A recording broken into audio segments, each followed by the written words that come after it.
घटनाचक्र में आपका बहुत बहुत स्वागत है। सबसे पहले आज का एजेंडा। मिजोरम, छत्तीसगढ़, मध्य प्रदेश, राजस्थान के बाद अब दिल्ली में भी बम्पर मतदान। बड़ा सवाल, भारी मतदान से किसको होगा फायदा, किसका होगा नुकसान। और मनमोहन सिंह का नवाज शरीफ को मुंहतोड़ जवाब, कहा मेरे जीते जी नहीं जीत सकता पाकिस्तान जंग। बड़ा सवाल, आखिर पाकिस्तान की बयानबाजी का क्या है मतलब, पहले युद्ध फिर की शांति की बात। सबसे पहले तो देश के जो 5 राज्यों जहां चुनाव हुए, मिजोरम, छत्तीसगढ़, मध्य प्रदेश, राजस्थान और दिल्ली के मतदाताओं को धन्यवाद देना होगा कि आपने बहुत ही बेहतर, जिस तरह से आपने मतदान में हिस्सा लिया, जाके बहुत ही बेहतर प्रदर्शन रहा है। और उम्मीद है कि परिवर्तन में ये सोच, जैसे जैसे लोकतंत्र में जैसे जैसे मतदान का प्रतिशत बढ़ेगा, जैसे जैसे आपकी भागीदारी बढ़ेगी, लोकतंत्र मजबूत होगा। तो सबसे पहले तमाम मतदाताओं को जिन्होंने वोट दिया उनको धन्यवाद, और जिन्होंने नहीं दिया वो आगे वोट जरूर करें। और इसके बाद जो स्थिति है आज 70%, 75%, 70, 65 और 70% ये आंकड़े आ रहे हैं कि दिल्ली में मतदान का प्रतिशत है। और त्रिकोणीय मुकाबला दिल्ली में जो स्थिति थी, बीजेपी और कांग्रेस का यहां सीधी सीधी लड़ाई थी, लेकिन आम आदमी पार्टी के आने के बाद त्रिकोणीय मुकाबला नजर आया लोगों को, लोगों ने वोट भी दिया। इसका क्या परिणाम होगा ये तो 8 तारीख को पता चलेगा कि तमाम जो बम्पर जो मतदान हुए हैं, रिकॉर्ड तोड़ जो मतदान हुए हैं, इसके मायने क्या हैं, इसके फायदे किसको होंगे, किनको नुकसान होगा, ये सब हम चर्चा करेंगे। आपको हम बता दें, हमारे साथ श्याम राजू साहब हैं, राष्ट्रीय सचिव हैं बीजेपी के, उपेंद्र प्रसाद हैं, वरिष्ठ पत्रकार हैं, पुष्पन कुलश्रेष्ठ हैं, वरिष्ठ पत्रकार, और हरिकेश बहादुर जी हैं, वरिष्ठ नेता हैं कांग्रेस पार्टी के। सबसे पहले हरिकेश जी आपसे जानना चाहेंगे कि ये जो 5 राज्यों में चुनाव, खास करके 4 हिंदी भाषी क्षेत्र में और एक देश की राजधानी दिल्ली में जो मतदान हुए, जो मतदान का प्रतिशत इतना ज्यादा तमाम राज्यों में रहा है, और दिल्ली में भी मतदान का प्रतिशत, जैसे कहते हैं बम्पर कहा जा रहा है, इसे क्या मतलब है इस बम्पर मतदान का? देखिए, जो नौजवानों की टीम नई आई है वोट देने के लिए, उसकी वजह से भी ये संख्या बढ़ी है। और जो पूरे देश के और इस समय जो हालात हैं, उस हालात के कारण भी ये मतदान का परसेंटेज बढ़ा है। हालात का अब जरा, अगर हालात किस तरह के हालात की चर्चा आप कर रहे हैं? हालात मतलब जो भी इस समय की परिस्थितियां हैं, जिसमें महंगाई वगैरह है जी, तो इसकी वजह से भी लगता है कि लोगों में कुछ अपना राय देने की इच्छा रही होगी। ये राय देने का ही समय होता है जब चुनाव होता है, तो उसमें लोगों ने अपना मत व्यक्त किया होगा, इसलिए संख्या बढ़ी है। क्या मायने हैं इस सब संख्या बढ़ने का? कुछ आपको देखते परिणाम पे किसके लिए फायदा होगा?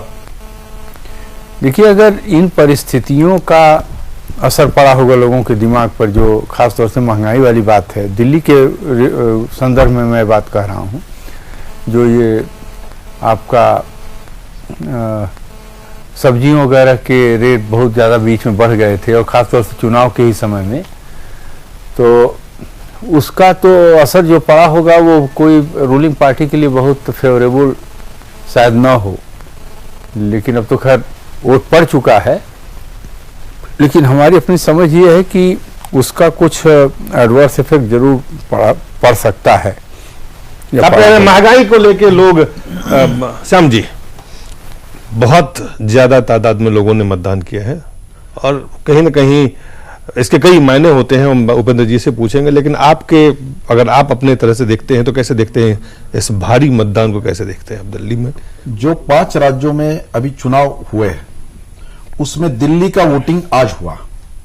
इसके पहले भी जो 3 राज्यों में चुनाव हुए, वहां भी वोटिंग परसेंटेज आज तक की तुलना में ज्यादा रहा है। दिल्ली भी उसको अपवाद नहीं है। दिल्ली ने भी यह मिसाल पेश की है कि दिल्ली भी पीछे नहीं है। दिल्ली ने भी रिकॉर्ड तोड़ मतदान किया है। आज तक दिल्ली का 54-55% का भी रिकॉर्ड टूटा नहीं था। इस बार दिल्ली ने भी 70%, 1-2% और भी बढ़ सकता है। अभी भी लोग लाइन क्यू में खड़े हैं, वोटिंग उनका चल रहा है। तो सबसे बड़ी बात तो लोगों के मन में कांग्रेस की सरकार के बारे में रोष पूरे देश में है। इतने बड़े घोटाले वाली सरकार, भ्रष्टाचार और महंगाई, ये दो इश्यूज पूरे देश में छाए हुए हैं। इसके गुस्से में स्वाभाविक रूप से जहां कांग्रेस, और दिल्ली में तो कांग्रेस 15 साल से काम कर रही है, इसलिए कांग्रेस सरकार से एंटी इनकम्बेंसी का विषय था, महंगाई से लोग परेशान हैं और भ्रष्टाचार ये पूरे देश में। मध्य प्रदेश और छत्तीसगढ़ में मतदान वहां हुए हैं, ज्यादा हाँ, ज्यादा हुआ जी, इसलिए ये कॉमन फैक्टर है, ऐसा मुझे लगता है। आप कह रहे हैं कि आप ये कह रहे हैं कि जो मेगा सेमीफाइनल, इसे आप मान रहे हैं कि आम चुनाव से पहले इसे आप देख रहे हैं कि लोगों में कांग्रेस के प्रति गुस्सा है, इसलिए राज्यों में भी उन्हें बहुत अच्छा सहयोग नहीं मिल रहा, आप ये कह रहे हैं? वो भी है, और अगले साल होने वाला चुनाव की सेमीफाइनल ये अगर हो रही है और मोदी जी का जो अंडरकरंट पूरे देश में छाया हुआ है जी, स्वाभाविक रूप से मोदी जी का भी झंझावाती दौरे ये चारों राज्यों में हुए और देखने को मिला कि मोदी जी की रैलियां ओवरफुल जा रही है, कांग्रेस की रैलियां करने की हिम्मत नहीं रही दिल्ली में, वो एक आध दो रैली हुई वो कैंसिल करनी पड़ी, प्राइम मिनिस्टर की रैली भी कैंसिल करनी पड़ी। तो इससे एक संकेत और संदेश चला गया था कि लोग कांग्रेस पर गुस्से में है और उसकी रिएक्शन ऐसा मुझे लगता है कि इतने बड़े पैमाने पे लोगों ने वोटिंग करके ये दिखाया। उपन जी, महंगाई, भ्रष्टाचार और मोदी ये कह रहे हैं, आपको लगता है कि अन्य कोई कारण है जो लोगों ने काफी उत्साह से? देखिए, एक तो बड़ा कारण है उत्साह का, उसे हम अन्ना आंदोलन कह सकते हैं। अन्ना इस आंदोलन चुनाव में नहीं थे जी, अन्ना के समय जो आंदोलन हुआ और अन्ना के नाम पर जो आंदोलन हुआ उसमें उसने दिल्ली का बहुत ज्यादा राजनीतिकरण कर दिया, मतलब राजनीतिक चेतना लोगों में बढ़ा दी अन्ना के आंदोलन ने। उसमें खुद अन्ना का व्यक्तिगत योगदान भी बहुत रहा। उसमें दो तरह के लोग थे, उसमें बीजेपी के सपोर्टर लोग भी थे और बीजेपी के बाहर के भी सपोर्टर के लोग थे। दोनों के जो सपोर्टिंग क्लास है उसको अन्ना के आंदोलन ने चेतना दी, नई चेतना दी। उस चेतना का ही असर पड़ा, क्योंकि आप ठीक है हो सकता है मध्य प्रदेश से कम हो वोटिंग परसेंटेज, लेकिन दिल्ली की आबादी है, इसमें एक बहुत बड़ी आबादी किराएदार होती है, जो कि वोटर लिस्ट में यहाँ नाम है लिखवाया और फिर माइग्रेट होकर दूसरी जगह दिल्ली में चला गया। तो उसके कारण ये जो 70% वोटिंग परसेंटेज है वह उसके 75% से ज़्यादा है। मतलब ये आप मान लीजिए कि 10% इसलिए नहीं कर पाता है कि जहाँ वो रह रहा होता है वहाँ के वोटर लिस्ट में उसका नाम नहीं रहता है, अदरवाइज वो फैक्टर को आप कर दें तो 80% हो जाता है। तो ये दिल्ली का में इतनी बड़ा बढ़ना, ये उन राज्यों की तुलना करने पर भी आप पाएंगे कि उससे बहुत ज़्यादा है। तो उसका कारण है, अब देखिए अन्ना का आंदोलन हुआ, उसके बाद 16 दिसंबर की जो घटना हुई, उसके बाद एक हुजूम जम जाता था, बिना किसी संगठन के लोग एकाएक पहुंच जाते थे, स्पॉन्टेनियसली बोट क्लब पर पहुंच गए, हंगामा शुरू कर दिया। लोगों में राजनीतिक चेतना बहुत ज़्यादा बढ़ गई है। दिल्ली है जो हमें लगता है कि देश में अगर कोई क्षेत्र सबसे ज्यादा राजनीतिक रूप से जागरूक है तो वह देश की राजधानी दिल्ली है। तो वो जो जागरूकता है उसका असर पड़ा है। उसके कारण है कि सभी पार्टियों के जो सपोर्टर हैं सब ज्यादा से ज्यादा जागरूक हो गए हैं और ज्यादा से ज्यादा संख्या में वोट डालने के लिए वो जा रहे हैं। अपने पार्टी कार्यकर्ता भी एक्टिव हाइपर एक्टिव है, पार्टी कार्यकर्ता भी लोगों को निकालने का काम किया है इस बार। खास करके हमने देखा बीजेपी का, अभी जो चूंकि तो मैं दिल्ली में रहता हूं, देखा उसमें बीजेपी के जो वर्कर्स हैं उनमें हमने ज्यादा आक्रामकता देखी, ज्यादा एग्रेसिवनेस देखा। यानी कि आप ये कह रहे हैं कि बीजेपी के लोगों ने अपने वोटर्स को ज्यादा, हाँ उन्होंने ज्यादा वो संगठित रूप से, और उसमें मोदी की जो रैली हुई उसका भी बहुत बड़ा योगदान है। मोदी की जो 3-4 रैलियां हुई, फिर बीजेपी को जो आपकी चुनौती का सामना बीजेपी कर रही थी, तो उस चुनौती को देखते हुए बीजेपी ने भी और भी बहुत आक्रामक, हमें लगता है पिछले 3-4 चुनाव में बीजेपी के कार्यकर्ताओं ने उतना उत्साह नहीं दिखलाया होगा दिल्ली के चुनाव में। हमें लगता है 96 के बाद से, 96 की लोकसभा चुनाव या 93 में जो विधानसभा का चुनाव दिल्ली में हुआ था, 96 के बाद से ही कहीं भी दिल्ली के जो कार्यकर्ता हैं उतने उत्साहित नहीं दिखाई पड़े जितना इस बार हमें उत्साहित दिखाई पड़े। तो उनका जो उत्साह है उसके कारण भी और वोटिंग परसेंटेज बढ़ा है। कुल मिलाकर पुष्पेंद्र, दिल्ली के रास्ते अगर आप देखें, दिल्ली में जो मतदान हुए हैं यहाँ पे त्रिकोणीय मतदान है, तमाम लोग इस पे चर्चा कर रहे हैं, तमाम तरह के एग्जिट पोल्स आ रहे हैं और अलग अलग एग्जिट पोल जो संकेत दे रहे हैं उसमें एक बहुत कॉमन बात है कि बीजेपी चाहे दिल्ली में हो, चाहे राजस्थान में हो, चाहे मध्य प्रदेश में हो, बीजेपी लीड कर रही है। ये पूरे मतदान में जो पूरे एग्जिट पोल्स जो दिखाए जा रहे हैं, जो संकेत आ रहे हैं, क्या आपको लगता है कि जो भारी मतदान हुआ है और जो उससे बीजेपी को इससे फायदा मिलने वाला है? देखिए, एक बात तो साफ है कि ये अगर हम इसको दो बात देखें कि अक्सर जनरली जब भी इलेक्शन होता है तो जितने भी रणनीतिकार और पोल पंडित होते हैं या एग्जिट पोल पे जितने भी लोग आते हैं वो ये कहते हैं कि साहब जो भारी मतदान हुआ है वो सरकार को हराने के लिए लोगों में गुस्सा है उसके लिए आते हैं, ये माना जा रहा है। लेकिन हम जैसे पिछले कई सालों से देख रहे हैं कि चाहे पंजाब हो, चाहे दिल्ली हो, चाहे छत्तीसगढ़ हो, मध्य प्रदेश हो, पंजाब हो, यहाँ जो है वो प्रो इनकम्बेंसी नाम का एक नया शब्द कॉइन हुआ है। लेकिन यहाँ एक गजब की बात यह है कि 74%, 75%, 74% और दिल्ली में भी मैं समझता हूं कि जो भी फाइनल आंकड़ा आएगा वो 70 से ऊपर का आएगा। और ये कहा जा रहा है कि कहीं 8%, राजस्थान के अंदर 8% पिछले चुनाव के मुकाबले वोट प्रतिशत बढ़ा है, दिल्ली में भी बहुत ज्यादा बढ़ा है। तो आप इन सब जगह ये देखें तो ट्रेंड अलग है, लेकिन राजस्थान में सरकार के खिलाफ गुस्सा है, सरकार वहां जो वोट परसेंटेज बढ़ रहा है वो सरकार को हराने के लिए हो रहा है। लेकिन मध्य प्रदेश में सरकार बचाने के लिए लोग निकल के आ रहे हैं।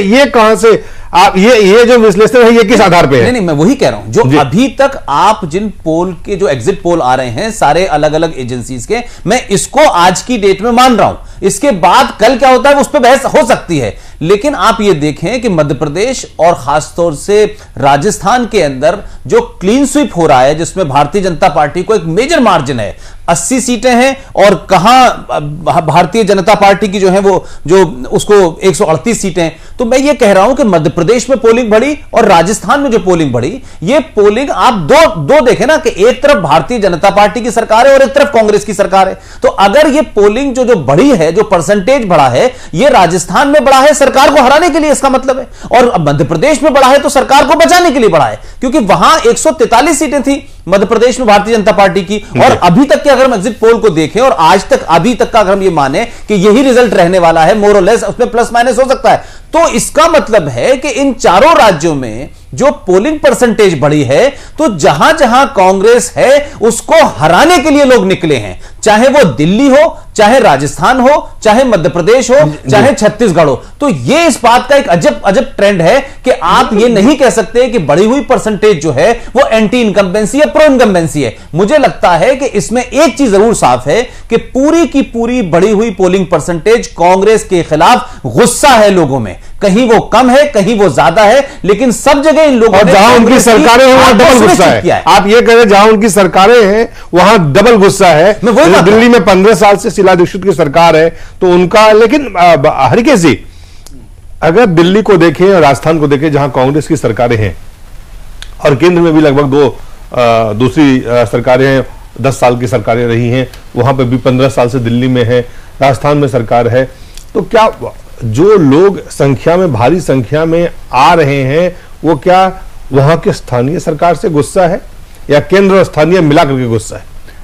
देखिए, कुछ स्थानीय सरकारों ने तो काम ठीक किया है, ऐसा नहीं है। राजस्थान में बहुत सारे ऐसे काम किए गए थे लोक कल्याण के लिए, तमाम योजनाएं चलाई गई थी, लेकिन उन सब के बावजूद भी अगर इस तरह का एग्जिट पोल आ रहा है तो अभी तो एग्जिट पोल है, एग्जिट पोल कई बार सही नहीं होता है, एग्जिट पोल बहुत बार गलत भी हुआ है। हाँ, तो इसीलिए मैं कह रहा हूँ कि इसीलिए एग्जिट पोल हमेशा सही नहीं हुआ है, लेकिन मतदान प्रतिशत कहीं ना कहीं। लेकिन अगर ऐसा होता है जो एग्जिट पोल बता रहा है तो इससे एक मतलब एक जिसे कहते हैं एक चेतावनी का संदेश तो जाता है कांग्रेस पार्टी के लिए कि वो आने वाले चुनाव के लिए सतर्क हो जाए और वो अपने आप को चुस्त दुरुस्त करे, जो कुछ भी करे, और साथ साथ व्यवस्था को फिर से एक बार देखना पड़ेगा, क्योंकि ऐसा लग रहा है कि जो केंद्र सरकार की पूरी छवि है उसका रिफ्लेक्शन हो सकता है कि इन सारे चुनाव में दिखाई दे रहा हो।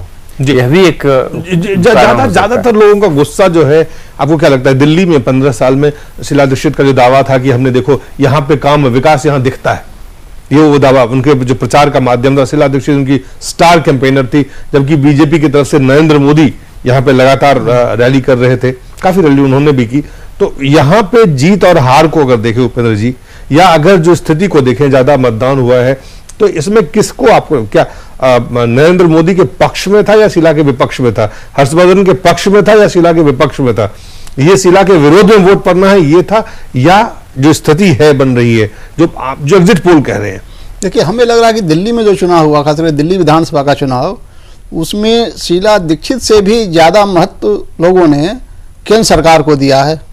ये भले विधानसभा का चुनाव हो तो, लेकिन इसमें इसके जो मुद्दे हैं वो दिल्ली सरकार के ही मुद्दे पर चुनाव नहीं हो रहा है। भ्रष्टाचार एक मुद्दा है, तो दिल्ली सरकार से ज़्यादा तो आरोप लगे हैं केंद्र सरकार पर। ठीक है, दिल्ली सरकार पर भी लगे हैं राष्ट्रमंडल खेलों का, लेकिन और भी जो एक से एक बढ़ के जो आरोप लगे हैं, तो ये जो पूरा का पूरा जो राष्ट्रीय राजनीति है उसका खेल चल रहा है दिल्ली में। तो उसमें शीला दीक्षित को भले आगे करके आप देख रहे हो, क्योंकि वो मुख्यमंत्री हैं या कांग्रेस के मुख्यमंत्री उम्मीदवार हैं सरकार में, तो वो होंगी, लेकिन ये जो सोनिया गांधी, राहुल गांधी और डॉक्टर मनमोहन सिंह, ये कोयला घोटाला का इतना बड़ा मामला है, तो उसका असर नहीं पड़ेगा, ये मानने का कोई कारण नहीं है कि विधानसभा का चुनाव है तो इसलिए सब कुछ दारोमदार शीला दीक्षित पर है। तो शीला दीक्षित सामने जरूर हैं, लेकिन ये जो मुद्दे हैं जिसके कारण लोगों में रिजेंटमेंट है, लेकिन वो शीला दीक्षित का काम केंद्र सरकार के खिलाफ ज्यादा है।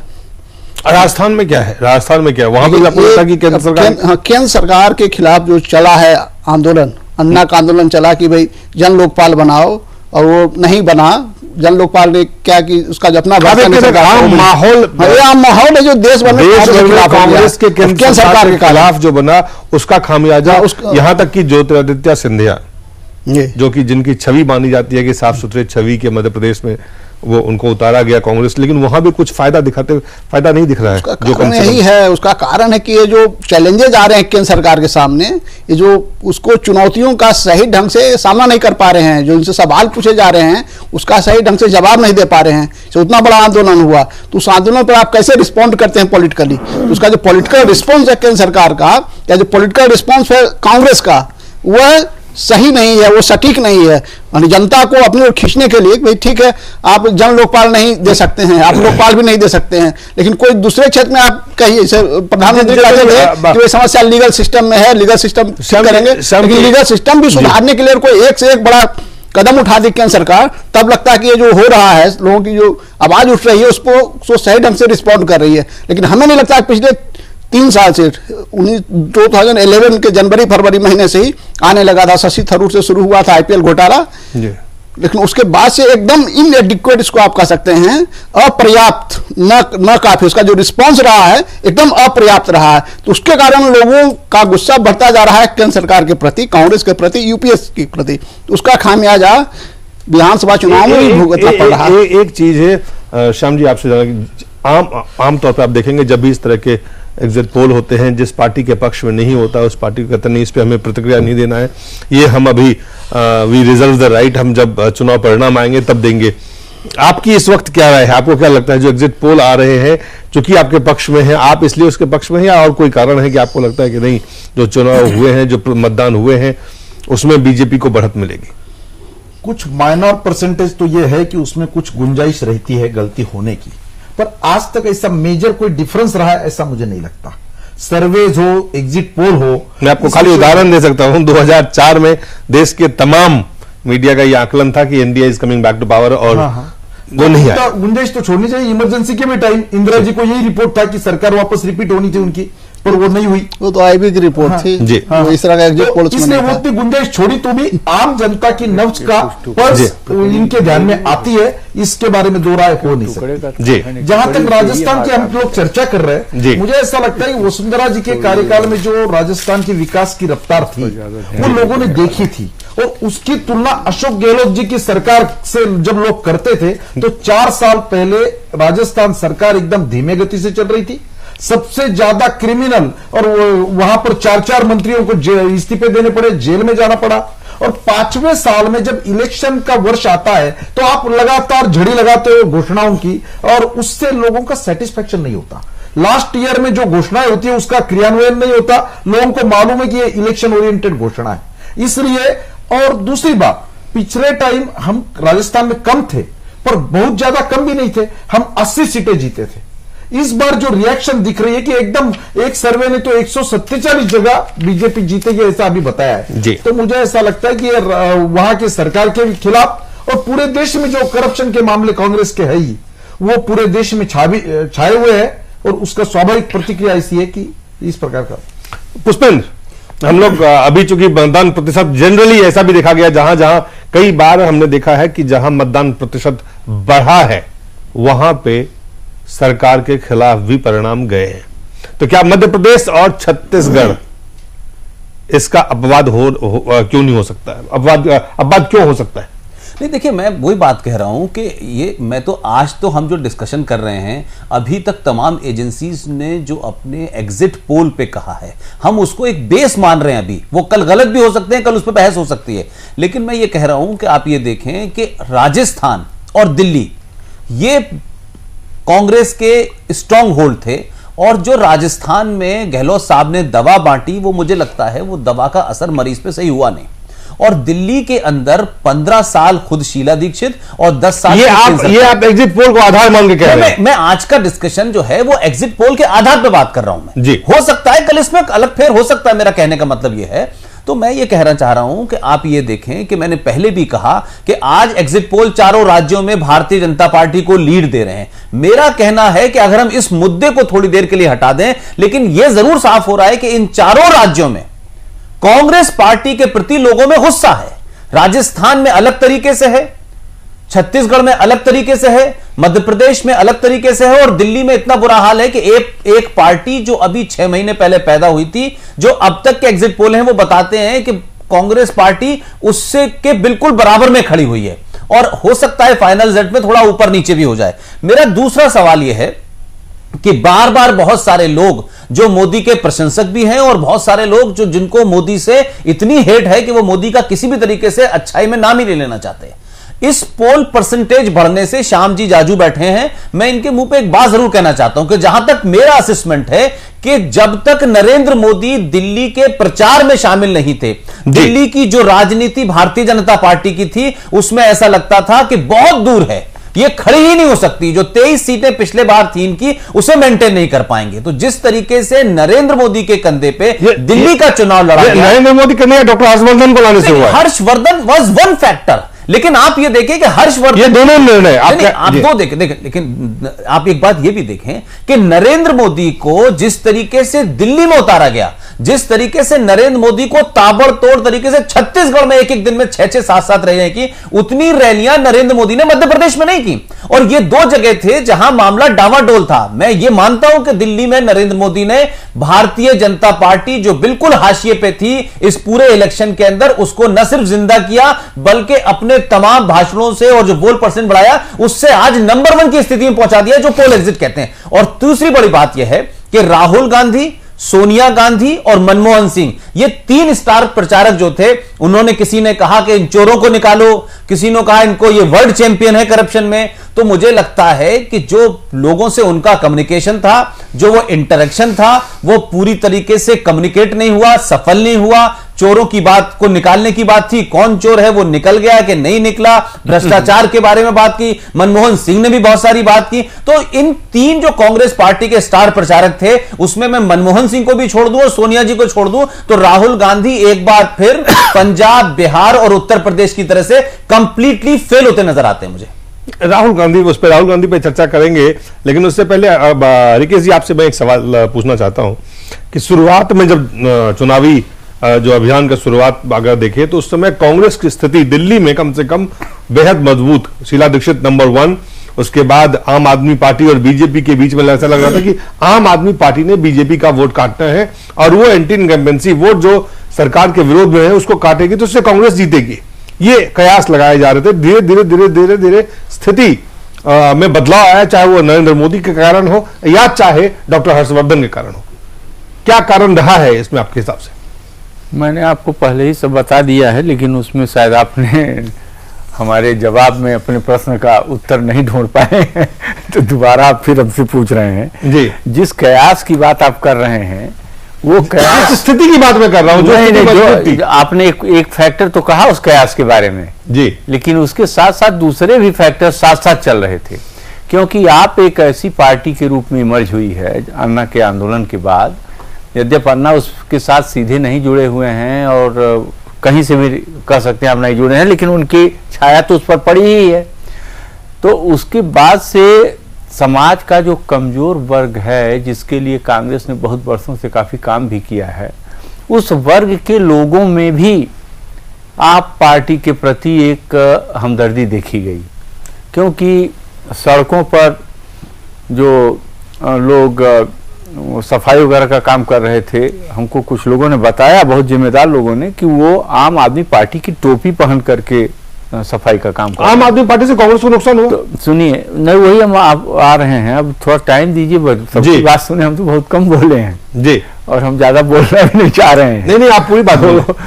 तो मैं वही आपसे कह रहा हूँ कि ये जो सब्जी बेचने वाले थे, इन्होंने आम आदमी पार्टी की टोपी लगा ली, वेंडर्स तमाम लगा लिए, और झुग्गी झोपड़ियों में भी दिखाई दिया। तो ऐसा लगने लगा था, एक क्या से भी लोग लगा रहे थे साथ साथ, कि शायद ये आम आदमी पार्टी जो वोट निकाल रही है एंटी इनकम्बेंसी वाला, वो सिर्फ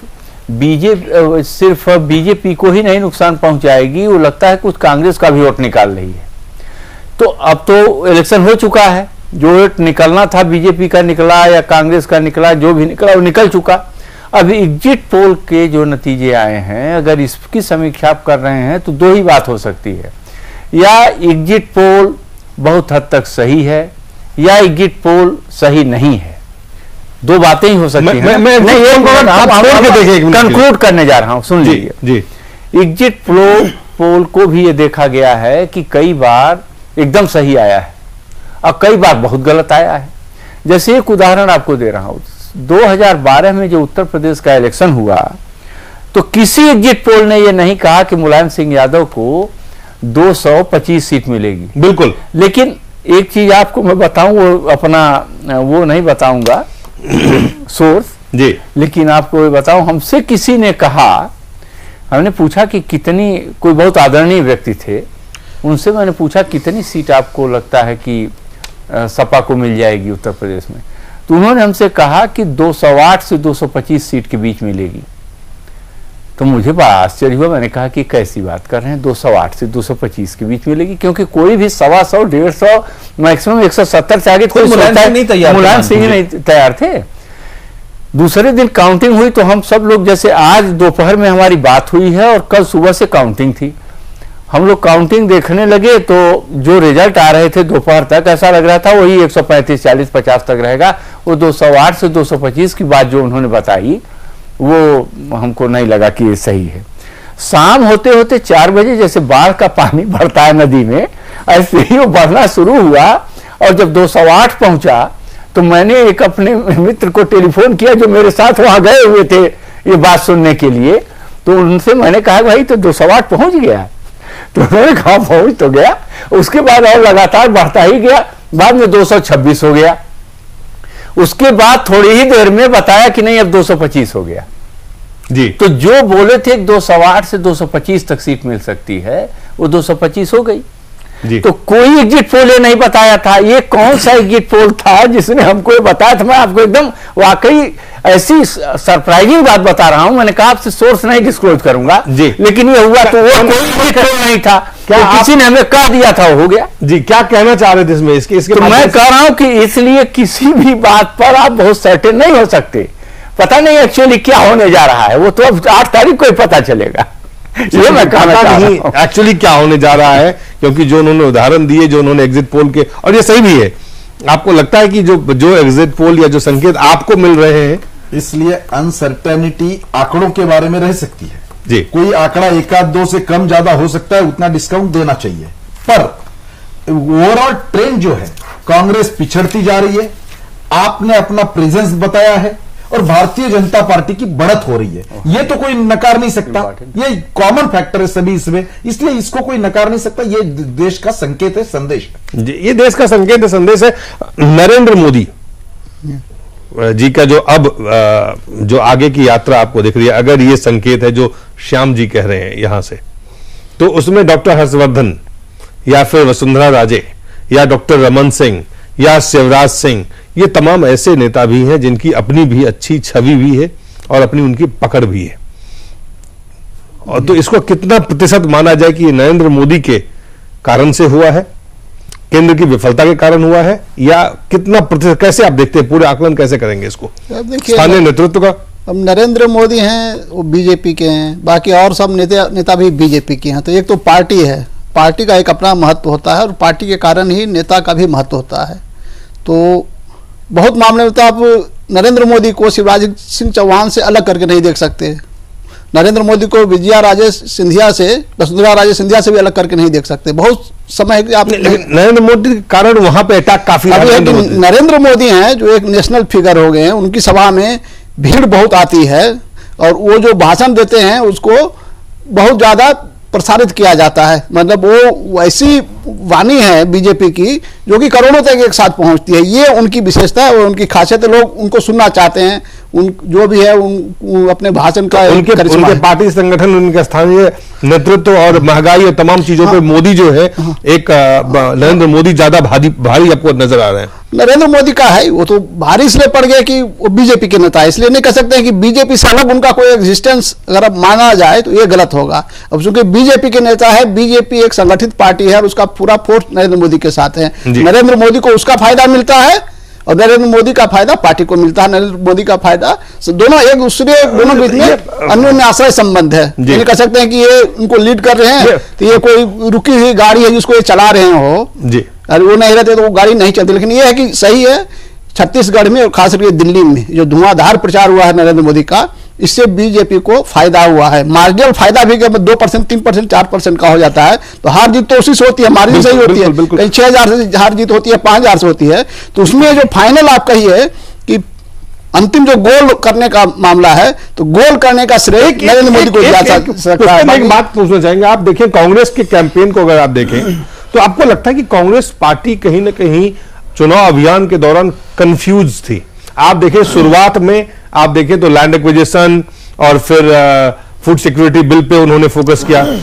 उसके बाद मुजफ्फरनगर राइट कम्युनल एजेंडा को थोड़ा सा उन्होंने हवा दी और उसके बाद फिर से अगर आप देखें तो कहीं ना कहीं जो स्थानीय उनके जो स्थानीय नेता थे उनके जो चाहे राजस्थान में जो उपलब्धि थी या जो दिल्ली में उपलब्धि थी वहां पे फोकस किया। तो शुरुआत से लेके प्रचार अभियान को अगर देखें तो उसमें क्योंकि लोगों में जिस तरह से लोग निकल के आए हैं, जितनी संख्या में लोगों ने भाग लिया है, तो लगता है कि प्रचार का भी एक अपना अहम भूमिका होगी। महंगाई के बारे में नरेंद्र मोदी क्या कहते हैं, भ्रष्टाचार के बारे में राहुल गांधी क्या कहते हैं, लोग किसको विश्वास करें, किस तरह से लोगों को लगातार एक बात कहा जाए।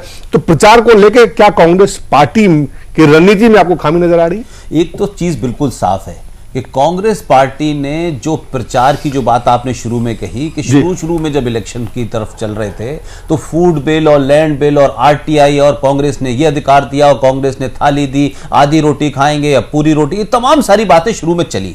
लेकिन आप देखें कि बाद में कांग्रेस की तरफ से खासतौर से राहुल गांधी और मोदी के बीच में मोदी ने एक जुमला दिया, फिर उन्होंने किसी रैली के अंदर बिटवीन द लाइंस बिना नाम लिए फिर उसका जवाब दिया, फिर उन्होंने शहजादे कहा तो फिर उन्होंने साहिब कहना। तो ये मुझे लगा कि कांग्रेस पार्टी पूरी तरीके से नरेंद्र मोदी की जो स्ट्रेटजी थी उसमें ट्रैप हुई और नरेंद्र मोदी ने चाहे राजस्थान के अंदर बात कही हो, चाहे मध्य प्रदेश में कही हो, छत्तीसगढ़ में कही हो और दिल्ली में कही हो, लगातार मोदी ने स्थानीय बात बहुत थोड़ी की अपने 1 घंटे के भाषण में और 50 मिनट तक उन्होंने राहुल गांधी, सोनिया गांधी, मैडम, साहबजादा, मनमोहन सिंह और केंद्र की नीतियों के ऊपर, चाहे उसमें बॉर्डर का मामला हो, चाहे चीन का मामला हो, पाकिस्तान का मामला हो और तो इन चीजों को वो कम्युनिकेट करने में बहुत सफल हुए। दूसरी बात जो नरेंद्र मोदी की शैली है, नरेंद्र मोदी ठेठ भारतीय हिंदी बेल्ट के जुमले, जो डायलेक्ट है,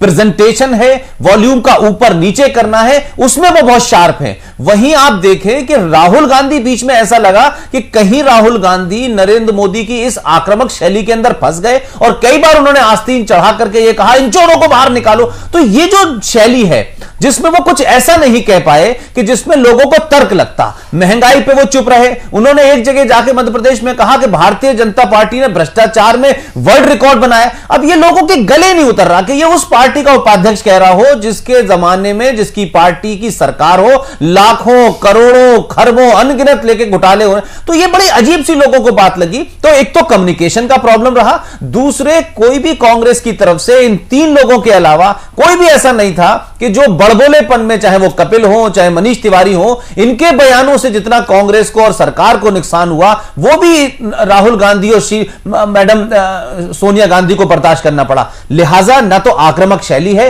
न वो भाषा की पकड़ है, न ही मुद्दों की पकड़ है। और जहां जहां भी राहुल गांधी ने कहा हमने आपको पैसा भेजा, हमने आपको पैसा भेजा, अब नरेंद्र मोदी ने उनके इस कहने को कि हमने आपको पैसा दिया, इस तरीके से लोगों को प्रेजेंट किया कि भाई ये अपने घर से दे रहे हैं क्या, अपने मामा के घर से पैसा लाए हैं क्या, इनके पिताजी का पैसा, तो ये लोगों को समझ में आया। तो इस वजह से मैं कहूंगा कि कांग्रेस पार्टी शुरू में जिन मुद्दों को लेकर चली, उसको यह लग गया कि लैंड बिल और फूड बिल से लोगों को नहीं समझ में आएगा कि उनकी थाली में महंगाई क्यों है, प्याज 80 रुपए किलो क्यों है, टमाटर क्यों है, आलू क्यों है, भ्रष्टाचार क्यों है, पेट्रोल बढ़ रहा है। तो ये तमाम सारी बातें बड़ी कंट्राडिक्टरी थी कि साहब हमने फूड बिल दे दिया है।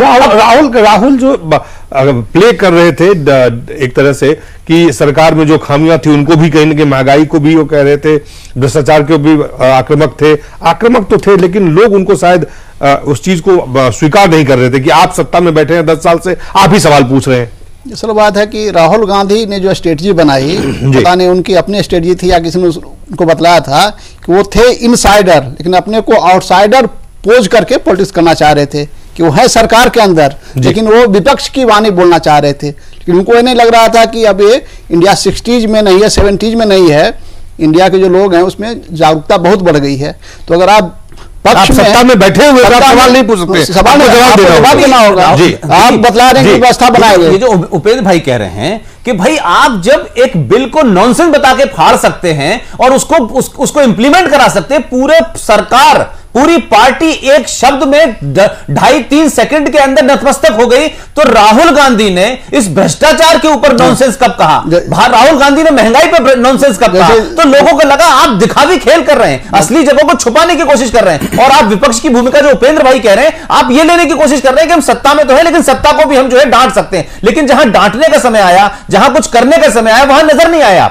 नहीं, वो अपने को प्रोजेक्ट कर रहे हैं कि हम बाहरी आदमी हैं, मतलब हम सरकारी आदमी नहीं हैं, तो ये लोगों को अपने इतना बना सकते। जो बात आप कह रहे हैं, इससे लग रहा है कि राहुल गांधी एक तरफ, सोनिया गांधी, राहुल गांधी, डॉक्टर मनमोहन सिंह, जो मोदी के एक तो विपक्ष के नेता के रूप में, जिस तरह से जो सबसे बड़ी विपक्षी दल है उसके जो प्रधानमंत्री के उम्मीदवार के रूप में, और साथ ही साथ कि सरकार पे उन्होंने जिस तरह से लगातार, और सरकार के 3 प्रमुख लोग थे उस पर लगातार उनका, वो बिल्कुल अपने, उनका जो उनकी जो पूरी तरह से जो वो मारना चाहते थे, जहां वो वान लगाना चाहते थे वही लगा रहे थे। लेकिन कांग्रेस में के पास में इस तरह की कोई व्यक्ति नहीं था जिसके ऊपर हमला करके बीजेपी को, नरेंद्र मोदी पे जो भी कर रहे थे पर्सनल कर रहे थे, और ये केंद्र सरकार पे हमला कर रहे थे और उनकी सरकार की खामियों गिना रहे थे। तो मुद्दे और व्यक्ति के बीच में लड़ाई जो है कहीं ना कहीं मुद्दा ये कांग्रेस का ही किया हुआ है, क्योंकि पहले जब कांग्रेस के पास मुद्दे थे, फिर बाद में इन्होंने मुद्दे को हटा करके पर्सनल अटैक करना शुरू कर दिया नरेंद्र मोदी पर। तो या तो आप मुद्दे की बात कीजिए या पर्सनल अटैक कीजिए, या दोनों का आप कॉम्बिनेशन कीजिए। तो कॉम्बिनेशन भी नहीं कर पाए हैं, क्योंकि ये इनको पता नहीं है। असल बात है कि फीडबैक नीचे से नहीं ले पाते हैं। कोई भी आप जब पॉलिसी इंप्लीमेंट करते हैं तो उसके प्रति संगठन जो है ऊपर से चलता है, ऊपर नीचे से जो इनको फीडबैक मिलना चाहिए, जैसे कि आप खाद्य सुरक्षा कानून है, लेकिन आपकी ब्यूरोक्रेसी में इतना भ्रष्टाचार है कि कोई मानने के लिए तैयार ही नहीं है कि आप 1 रुपये किलो गेहूं, और छत्तीसगढ़ में चीजें पहले से चल रही थी, तो उसका भी कोई असर आपको लगता है? बिहार में है, उत्तर प्रदेश में, दिल्ली में है, दिल्ली में शायद लागू भी कर दिया गया है, लेकिन अभी तक कितने लोगों को मिला है गेहूं, कितने लोगों को मिला चावल? कोई पूछे कि भाई शीला दीक्षित ने तो कहा कि हमने लागू कर दिया तो मिला कितना? तो ये जो प्रशासन के प्रति जो अविश्वसनीयता है, आप नीतियों को इम्प्लीमेंट भी कर पाएंगे, इसके प्रति लोग आश्वस्त नहीं है। इसलिए इनको लग गया कि फूड बिल है, जो फूड सिक्योरिटी एक्ट है, जो काम नहीं कर रहा है, वास्तव में नहीं कर सकता फूड सिक्योरिटी, क्योंकि बहुत महत्वाकांक्षी है। आपने राइट टू एजुकेशन एक्ट किया है, उसको आप लागू नहीं करवा रहे हैं। RTI एक्ट है, वो भी सही ढंग से लागू नहीं हो रहा है।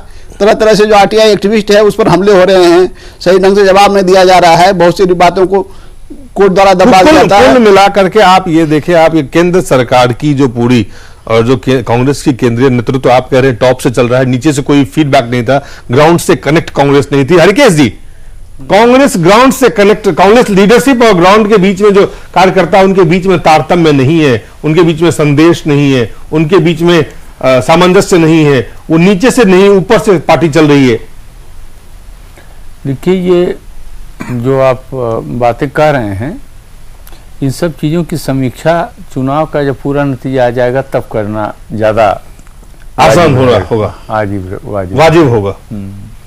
और जो अब लगभग जो तमाम तरह के एग्जिट पोल, आपको हम फिर से बता दें कि जो एग्जिट पोल आप इस वक्त हमारे टेलीविजन स्क्रीन पे जो अलग अलग एजेंसी और चैनल्स ने जो दिखाए हैं, उसमें दिल्ली में अगर एसी नेल्सन को देखें तो कांग्रेस को 16 और सी वोटर ने कांग्रेस को 21 और ओआरजी ने कांग्रेस को 20 दिया है, जबकि बीजेपी को एसी नेल्सन ने 37, सी वोटर ने 29 और ओआरजी ने 41 सीट। और वही स्थिति दिल्ली में और आम आदमी पार्टी को 15 एसी नेल्सन ने दिया है, 16 सी वोटर ने और 6 ओआरजी में, और अन्य को 2 और 4 और 3, कुछ इस तरह के कुल स्थिति आ रही है दिल्ली के जो एग्जिट पोल आप हमारे टेलीविजन स्क्रीन पर देख रहे थे। यानी कि अगर आप देखें तो कुल मिला के जो सबसे कम सीट है वो 29 बीजेपी को दिया जा रहा है, सबसे ज्यादा 41 और 37 एसी नेल्सन। तो ये आंकड़ा दिल्ली का जो हमारे टेलीविजन स्क्रीन पर देख रहे हैं इस वक्त, ये अलग अलग जो एजेंसी ने अलग अलग चैनल्स के साथ मिलकर किया है वो आप पर देख रहे हैं। कुल मिलाकर के अगर आप देखें श्याम जी, तो क्या स्थिति जो बन रही है, आपका क्या आकलन है दिल्ली के बारे में? हमारा अंदरूनी फीडबैक ये कह रहा है कि हमें कंफर्टेबल मेजॉरिटी दिल्ली में मिल जाएगी। हाँ, निश्चित रूप से दिल्ली में हमें किसी की मदद लेने की जरूरत नहीं पड़ेगी। और भारतीय जनता देखिए, बात में जाजू जी की से सहमत हूं कि एक चीज आपने भी कहा और मैं भी कह रहा हूं कि अब तक की जो स्थिति है उसमें भारतीय जनता पार्टी चारों राज्यों में है। 2 राज्यों में मार्जिन बहुत गैप है, लैंडस्लाइड विक्ट्री की तरह आप एक तरह कह सकते हैं। और हम सब जानते हैं कि इन तमाम सर्वेस के अंदर 2% का प्लस माइनस होता है, लेकिन अगर 2 प्लस मान भी रहे तो अगर प्लस होता है तो भारतीय जनता पार्टी की जहां 32 सीटें हैं, कहीं 29 सीटें दिखा रहे हैं, तो वो आगे बढ़ेगी। लेकिन कांग्रेस के पक्ष में वो 2% आगे पीछे जाने से कांग्रेस कहीं भी न तो छत्तीसगढ़ में 45 पे पहुंच रही है, न दिल्ली में 35 पे पहुंच रही है, न मध्य प्रदेश में 105 पे पहुंच रही है, न राजस्थान पे वो पहुंच रही है कहीं जाकर 199। तो ये जरूर साफ है कि आज की स्थिति में भारतीय जनता पार्टी लगातार आगे है। और जो अगर पूरे परिणाम आएंगे, और यह भी बात याद रखें कि बहुत सारी एजेंसीज ने आज सर्वे दिए हैं अपने, ये किसी ने 3 बजे तक का दिया है, किसी ने 4 बजे तक का दिया है। और खासतौर से दिल्ली के बारे में यह कहा जा रहा है कि 7:30 बजे तक भी लोग पोलिंग स्टेशन पे थे और उनको बाकायदा आखिरी जो आदमी था उनको कागज दे दिया गया था कि वोट डाल के बंद होंगे। तो पोलिंग परसेंटेज बढ़ेगा और कल तक बहुत सारी स्थिति और साफ होगी। उपेंद्र जी, कैसे कुल मिला के नजारा आपको किस तरह नजर आ रहा है? देखिए, जो किस तरह का नजारा एग्जिट पोल में बीजेपी को मिनिमम पांचों राज्यों को अगर देखें, 4 राज्यों को खास करके जहां पर कि बीजेपी और कांग्रेस के बीच में सीधे, तो ये जो हिंदी प्रदेश है उसमें तो साफ साफ स्थिति स्पष्ट हो रही है कि चुनाव परिणाम है जो कांग्रेस के खिलाफ जा रहे हैं और बीजेपी के पक्ष में जा रहे हैं।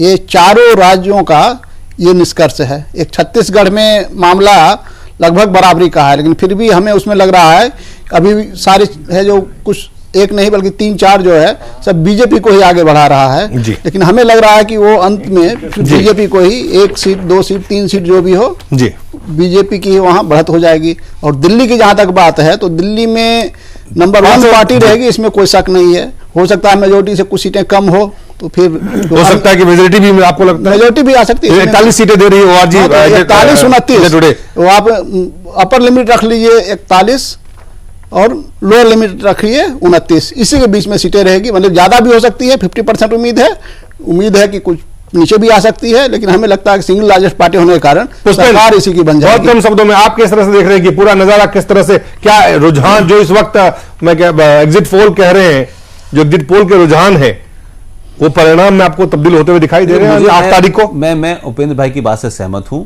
कि मुझे लगता है जहां तक जिस तरीके की स्थिति है और जो चीजें भी आ रही हैं उससे मुझे लगता है कि जो एग्जिट पोल हैं इसमें भारतीय जनता पार्टी को प्लस होकर के रिजल्ट में मुझे नजर आता है। और चारों राज्यों में भारतीय जनता पार्टी अपने बल पे कंफर्टेबल सरकार बना लेगी। मध्य प्रदेश में तो आप जानते हैं, जैसा मुझे लग रहा है कि बहुत गैप है, राजस्थान में बहुत गैप है, छत्तीसगढ़ के अंदर पहले रमन सिंह ने 2003 में 50 सीटें जीती थी, 2008 में 50 सीटें जीती थी, अब 2 सीटें कम होंगी लेकिन सरकार उनकी कंफर्टेबल बनेगी। दिल्ली के अंदर भी चाहे जितने भी सर्वे हो भारतीय जनता पार्टी को ऊपर दिखा रहे हैं और गैप कांग्रेस के बीच में कहीं 15-16 सीटों का है। तो भारतीय जनता पार्टी चारों राज्यों में सरकार बनाने जा रही है, मुझे ऐसा लगता है, और अपने बल पे बनाने जा रही है। हरकेश जी, कांग्रेस के लिए आने वाला समय चुनौतीपूर्ण दिखाई दे रहा है? 8 तारीख के शाम को 4 बजे पता चलेगा।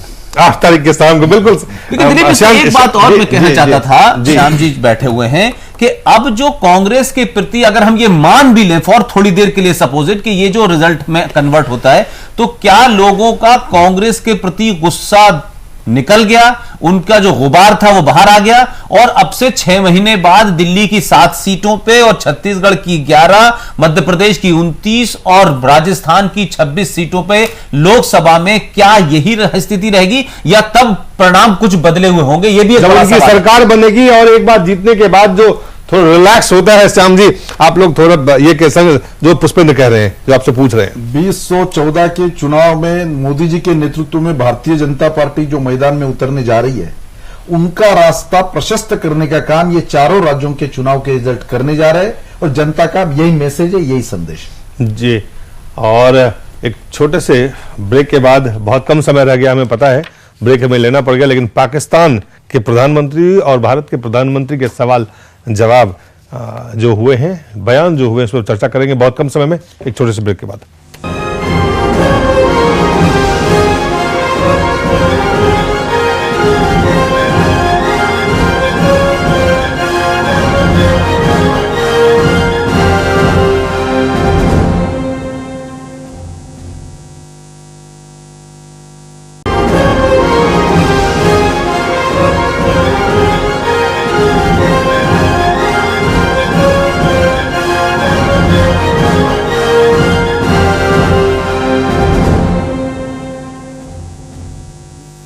बहुत बहुत स्वागत है एक बार फिर से घटना चक्र में। हम चर्चा करेंगे कि भारत के प्रधानमंत्री ने कहा है, वो प्रधानमंत्री नवाज शरीफ ने जो कश्मीर के मसले पे उन्होंने सिर निपटारे पे जो बयान दिए थे, मनमोहन सिंह ने कहा है कि उनके जीते जी पाकिस्तान भारत से जंग नहीं जीत सकता। हालांकि पाकिस्तान के तरफ से एक जो पीएमओ की तरफ से बयान जारी किया गया है कि शरीफ की राय ये है कि भारत और पाकिस्तान के बीच किसी भी विवाद के मुद्दे का हल शांतिपूर्ण तरीके से निकाला जाना चाहिए। लेकिन इससे पहले डॉन अखबार जो है उनके हवाले से खबर आए थे कि कश्मीर एक फ्लैश पॉइंट है और यह किसी भी वक्त 2 परमाणु शक्तियों के बीच में चौथे युद्ध की वजह बन सकता है। उसमें आपसे शुरुआत करेंगे, ये पाकिस्तान से निकल के आया, क्या मतलब है इसका, क्या माने है? देखिए, और फिर पीएमओ से सफाई दी गई। नहीं, हमारे यहाँ क्या प्रक्रिया वो मुझे नहीं पता चली है, लेकिन जो पाकिस्तान में है वो ये स्थिति है कि पाकिस्तान में नवाज शरीफ साहब ने आज जो उनके हिसाब से आजाद कश्मीर है और हमारे हिसाब से वो गुलाम कश्मीर है, उसकी असेंबली में आज वो बोल रहे थे, और उन्होंने उस रॉ में ये कहा कि कश्मीर इतना इंपॉर्टेंट है कि कश्मीर के चलते भारत और पाकिस्तान में चौथा युद्ध हो सकता है। अब आप इसकी पृष्ठभूमि को देखें कि नवाज शरीफ ने अब से चंद दिन पहले ही आर्मी चीफ को अपॉइंट किया है, और जिस आर्मी चीफ को अपॉइंट किया है उसमें 3 लोगों को सुपरसीड किया गया है। और पूरे पाकिस्तान में नवाज शरीफ ऐसे आदमी हैं जिन्होंने अपने प्रधानमंत्री काल में अब तक 4 आर्मी जनरलों को किया, और चारों ने उनको पैदल किया, फौरन दो मतलब बहुत लंबा वक्त नहीं लिया, और उनकी सत्ता छीनी और 2 ने तख्ता पलट करके बाहर कर दिया, 1 ने गिरफ्तार उनको कर लिया था। तो मेरा कहना यह है, एक तरफ यह मामला है, दूसरी तरफ आप देखें कि अभी पिछले दिनों जिस तरीके से उन्होंने यूएस से कहा मध्यस्थता करने के लिए, यूएस ने मना किया। तीसरी घटना यह है कि अभी कुछ दिन पहले जो यहां एशियन फॉरेन कंट्रीज की मीटिंग दिल्ली में हो रही थी, उसमें सरताज अजीज साहब आए थे, पाकिस्तान के प्राइम मिनिस्टर के एडवाइजर भी हैं। उन्होंने जब हुर्रियत के लीडर से मुलाकात की तो जो हार्डलाइन प्रो पाकिस्तानी लीडर है हुर्रियत का, सैयद शाह गिलानी, उन्होंने, आप यकीन मानिए कि जिस भाषा का प्रयोग किया और जिस लहजे में उनसे बात की, उन्होंने कहा मैं इस जलील आदमी से मिल नहीं सकता। इन्होंने भारत के साथ समझौते में कश्मीर के तमाम हमारे वादों को बेच दिया है, उन्होंने मुलाकात करने से मना कर दिया। और जितने भी सॉफ्ट लाइनर हुर्रियत लीडर थे, चाहे वो मीरवाइज हो या अंसारी हो, इन लोगों ने कहा कि कश्मीर के मामलात में आप कश्मीर को पार्टी नहीं बना रहे हैं, आप भारत से समझौता कर लिया है, पाकिस्तान के अंदरूनी मामला की वजह से आपने कश्मीर का पूरा जो आपका मकसद था, जिसको आप लगातार कहते थे, आपने अपने इलेक्शन में भी नहीं कहा, और जिस तरीके से आप लगातार इसको डायरेक्ट 1-to-1 डील करना चाहते हैं, उससे वो लोग बड़े हताश थे। इस सब के बावजूद मुझे लगता है कि नवाज शरीफ के सामने सामने कुछ नहीं बचा था। नवाज शरीफ खुद जानते हैं कि लाहौर, जो पंजाब उनका सबसे बड़ा सूबा है, जो लाहौर उसकी राजधानी है, वहां अभी भी चुनाव जीतने से अब तक जो उन्होंने कहा था कि मैं 100 दिन के अंदर बिजली बहाल कर दूंगा, वहां अभी भी 6 घंटे बिजली दी जा रही है। डॉलर 110 रुपए हो गया है। तो कश्मीर में, कश्मीर की असेंबली के अंदर आकर के उनका यह बोलना, मुझे लगता है भारत के प्रति उनका कोई, और ये जो पूरा जुमला था, ये भारत को एड्रेस ही नहीं कर रहे थे। डोमेस्टिक कंपल्शन के चलते उन्होंने ये एड्रेस किया है, जिसके चलते डोमेस्टिक में जो हालात हैं उनको कहीं सबसाइड करने की कोशिश है। जी उपेंद्र जी, लेकिन भारत के प्रधानमंत्री की तरफ से जो बयान दिए हैं, उन्होंने भी कहा है, जो कड़े शब्दों का इस्तेमाल किया है, उनके जीते हुए पाकिस्तान कभी जंग नहीं जीत सकता। मनमोहन सिंह ने कहा है। कुल मिलाकर के भारत पाकिस्तान की ये जुबानी जंग का कोई मतलब है, ये चुनावी और उनके डोमेस्टिक कंपल्सन और अपनी डोमेस्टिक कंपल्सन्स? वही पाकिस्तान का जो अस्तित्व है वो भारत विरोध पर आधारित है।